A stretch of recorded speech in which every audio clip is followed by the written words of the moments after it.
And I think that like in our culture, there's kind of this thing of like, like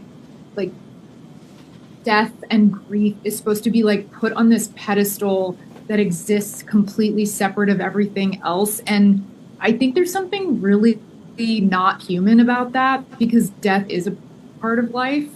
And I think it's something everybody experiences and it's something that should unite us all. And we should just be talking about it all the time because it's literally constantly around us. But instead, we're like, no, no, no, don't look over there. That's unpleasant. It's too much. And I think you can have reverence for something and somebody and also make jokes. I think that the two can coexist. And I think it's cool when they do.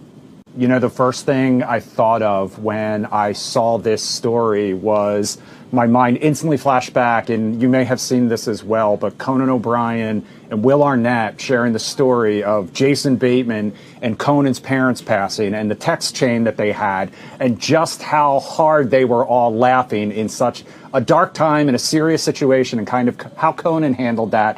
And so that's instantly what I thought of when you just shared that story. So thank you very much. And I agree with you. And I love the way they spoke about it. And I really do think it gave people permission to laugh at their own pain.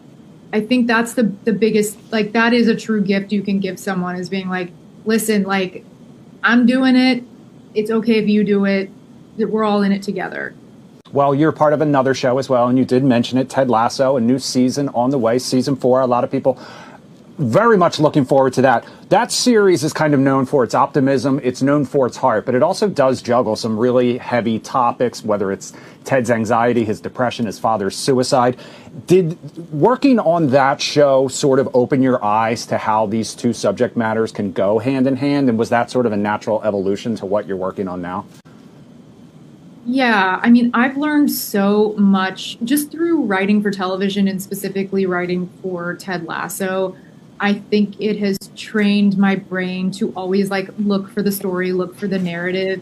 And also, yeah, like you said, like I'm able to let comedy and darkness coexist and they don't cancel each other out. They, if anything, complement each other.